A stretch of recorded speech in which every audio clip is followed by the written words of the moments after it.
Bonjour, chers internautes, que Dieu vous bénisse. Bon, je suis à chaque fois bien préparé, je ne vais pas finir parce qu'il y a tellement d'enseignements dans la tête, je ne peux pas trop parler. Donc, sans plus tarder, nous allons aller au vif du sujet. Eh bien, j'aurais voulu ne pas trop faire des commentaires et puis aller direct. J'ai pris, je veux parler au président de l'Ukraine. Moi, personnellement, s'il était peut-être chrétien, il allait écouter mon avertissement dans mon premier message où j'ai dit, le Seigneur Jésus a dit dans le livre de Luc, dans la version de Luc, que si tu as peu de personnes, là il s'adresse à des rois, si tu as peu de personnes à ta disposition et que tu dois faire un combat avec quelqu'un qui a plus de personnes, si tu vois qu'en t'engageant dans le combat, tu vas faire au niveau de la paix, de trouver des solutions pacifiques pour le salut général, si tu as vraiment l'amour de ta patrie et des populations qui habitent sur ton pays. Maintenant, si tu veux en faire qu'à ta tête, tu dis de sacrifier les gens inutilement. Vous voyez l'histoire d'Israël? Bon, pour eux-mêmes, c'était même pas une histoire de résistance pour dire qu'on fait guerre contre un autre. Un homme a réussi, ou bien un pouvoir, ou je ne sais qui, je ne saurais qualifier. Mais quand les Juifs en parlent, quand tu vois souvent sur les réseaux sociaux, les Juifs en parler, il y a un arabe qui parle de ça, nous ont tués, on les a pillés, on les a tout fait, ils sont partis en exil, ils sont revenus, ils sont devenus une nation. Vous voyez. Donc, quand vous devenez une puissance économique ou bien quand vous êtes une nation, il y aura toujours quelqu'un qui cherchera à ce que vous roulez ou vous roulez pour lui ou pour elle. Vous voyez, non? Ainsi, c'est pour dire qu'il y a toujours des gens qui ont un esprit conquérant. Et pour nous qui sommes lecteurs de la Bible, les Écritures que tu prends l'Ancien Testament, le Nouveau Testament, nous montrent que le conquérant des nations est Babylone. Si vous voyez dans l'Ancien Testament, Babylone est venu conquérir, comme on appelle au temps du prophète Jérémie, et les pouvoirs qui étaient en place. C'est ainsi qu'ils ont pris Daniel parmi eux et ils ont fondé leur empire Babylone. Et c'était un homme qui dominait la terre et qui dirigeait la terre. Donc de nos jours, ces choses ont été revues, mais de manière prophétique. C'est un homme qui dirige le monde, un homme qui domine le monde, pas qui dirige le monde, mais qui domine le monde par sa politique. J'ai déjà parlé de lui dans, comment on appelle, les autres vidéos. Mais comme je n'ai pas assez de temps, je veux avertir une personne. Dans Ézéchiel 33, verset 6, je vais lire rapidement la parole. On dit, si la sentinelle voit venir l'épée et ne sonne pas la trompette, si le peuple n'est pas averti et que l'épée vienne enlever à quelqu'un la vie, celui-ci périra à cause de son iniquité. Mais je redemanderai son sang à la sentinelle. En d'autres termes, si une sentinelle va venir un danger qui ne prévient pas que les gens meurent, Dieu va demander le sang de toutes ces personnes, même du méchant, à la sentinelle. Donc, si tu es croyant, tu es chrétien, que tu as une lumière, il est temps d'éclairer le monde sur ta lumière. Tu peux être de l'autre côté et dire que bon, celui-là, c'est un faux, c'est un vrai. Ça, c'est pour juger les autres, c'est facile. Maintenant, toi, ta lumière, fais-nous connaître ta lumière. Qu'est-ce que ton Dieu t'a dit? Dieu, Jésus a dit, nous sommes le sel et la lumière du monde. Donc nous voulons que, pendant que oui, il y a la crise en Ukraine, que ton Dieu fasse voir ta lumière pour éclairer les gens, afin que quand les choses se produisent, qu'on dit que ton Dieu a parlé et que ton Dieu est vrai. Donc à tous ces hommes de Dieu, à tous ces guides religieux là, s'il ne s'agit pas de critiquer les autres, il s'agit de faire monter votre lumière, de faire briller votre lumière, afin qu'on sache qu'il y a quelque chose d'authentique en vous. Si vous désirez que cette crise finisse d'une manière ou d'une autre, ne soyez pas, pour ne pas dire ne soyez pas choqués qu'on vous dise que votre lumière ne brille pas qu'on a besoin qu'elle brille. Donc, on ne sait pas c'est quelle lumière. Ne soyez pas, on vous critique à tort ou à raison. Maintenant, je vais parler au président de l'Ukraine. Il disait que dans mes vidéos précédentes, je lui ai fait savoir un passage de Jésus où il dit, si tu as peu d'armée et que tu dois combattre quelqu'un qui a un nombre supérieur, beaucoup peu court, que tu vois que si tu engages la bataille, tu vas perdre, chercher à faire la paix.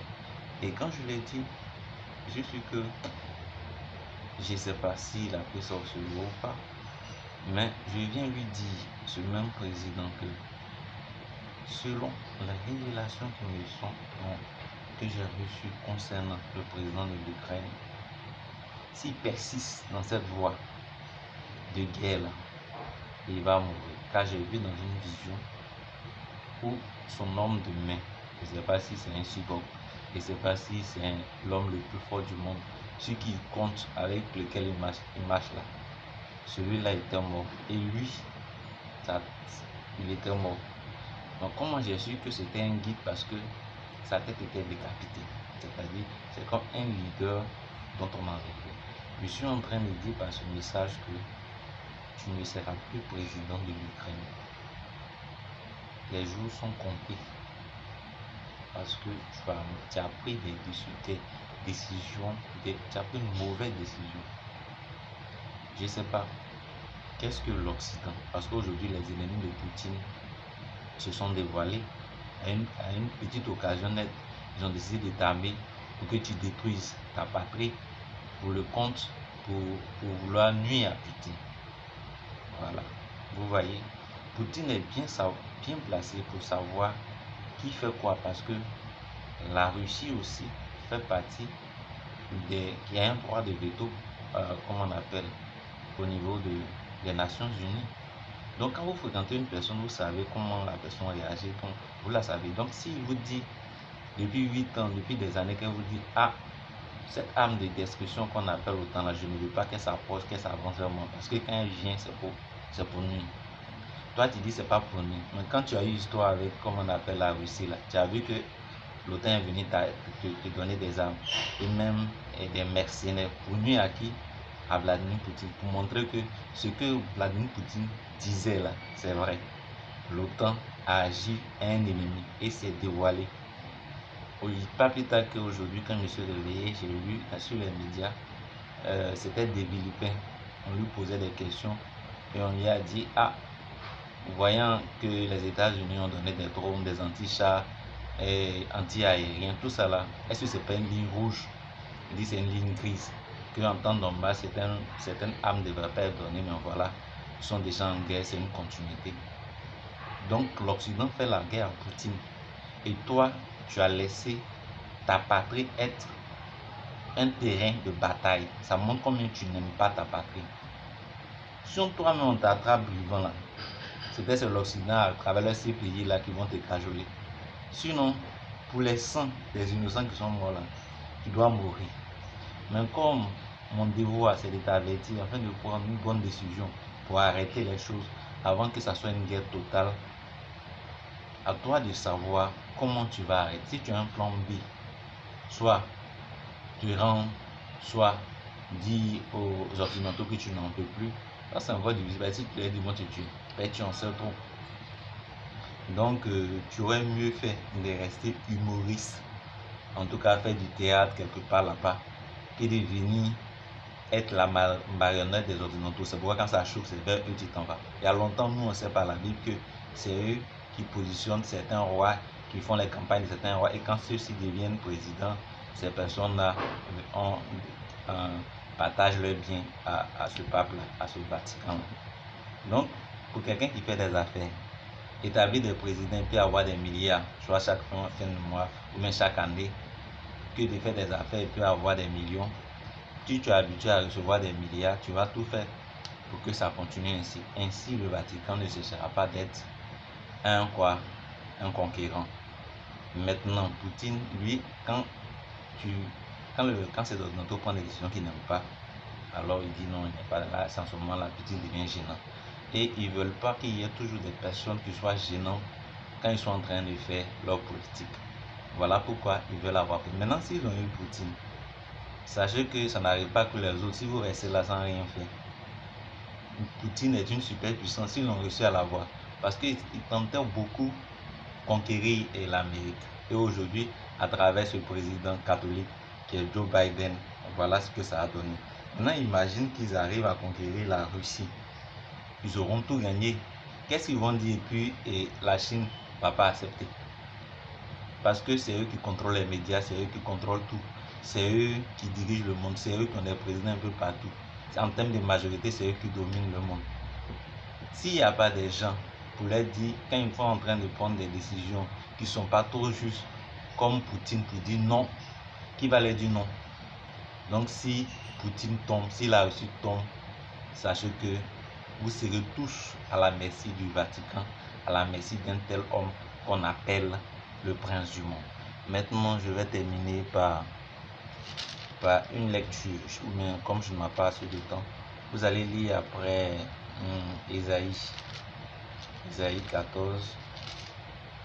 Je vais lire jusqu'à ce que je vois que, bon, qu'il n'y ait pas assez de temps et puis je vais résumer. Ésaïe 14, on parle d'un homme qui domine le monde. Ok. Ésaïe 14, je vais lire le verset. C'est long. Ok. C'est long, je ne sais pas si je vais pouvoir tout lire, mais je vais lire quand même. Ésaïe 14 avertit du verset 1er. Car l'Éternel aura pitié de Jacob, il choisira encore Israël, il les rétablira dans leur pays. Les étrangers se joindront à eux et ils s'uniront à la maison de Jacob. Les peuples les prendront et les ramèneront à leur demeure, et la maison d'Israël les possédera dans le pays de l'Éternel. Comme serviteurs et comme servants, ils retiendront captifs ceux qui les avaient fait captifs, et ils domineront sur leurs oppresseurs. Et quand l'Éternel t'aura donné du repos après tes fatigues et tes agitations, et après la dure servitude qui te fut imposée, alors tu prononceras ce chant au roi de Babylone. Tu diras, et quoi, le tyran? Et tu diras, et reprends le verset 4 qui est très important. Alors tu prononceras ce chant sur le roi de Babylone. Et tu diras, et quoi, le tyran n'est plus, l'oppresseur a cessé, l'Éternel a brisé le bâton des méchants, la verge des dominateurs, celui qui, dans sa fureur, frappait les peuples par les coups sans relâche, celui qui, dans sa colère, subjuguait les nations et poursuivit sans ménagement. Verset 7. Toute la terre jouit de son repos et de la paix. On éclate en chant d'allégresse. Les cyprès, même les cédres du Liban se réjouissent de ta chute. Depuis que tu es tombé, personne ne monte pour nous abattre. Le séjour des morts se meut jusque dans les profondeurs pour t'accueillir à ton arrivée. Il réveille devant toi les hommes, tous les grands de la terre. Il fait lever de leur trône tous les rois des nations. Tous prennent la parole pour te dire, toi aussi, tu es sans force comme nous, tu es devenu semblable à nous. Ta magnificence est descendue dans le séjour des morts avec le son de tes luttes. Sous toi est une couche de verre, et les vers sont ta couverture. Te voilà tombé du ciel, as brillant, fils de l'aurore. Tu as abattu à terre, toi, le vainqueur des nations. Tu disais en ton cœur, je monterai au ciel, j'élèverai mon trône au-dessus des étoiles de Dieu. Je m'assiérai sur la montagne de l'assemblée, à l'extrémité de Sion. Je monterai sur le sommet des nuées, je serai semblable au Très-Haut. Voilà. Mais tu as été précipité dans le séjour des morts, dans les profondeurs de la fosse. Ceux qui te voient fixent sur toi leur regard, ils te considèrent attentivement. Est-ce toi, cet homme qui faisait trembler la terre, qui a ébranlé les royaumes? Merci, que Dieu vous bénisse. À bon entendeur, salut.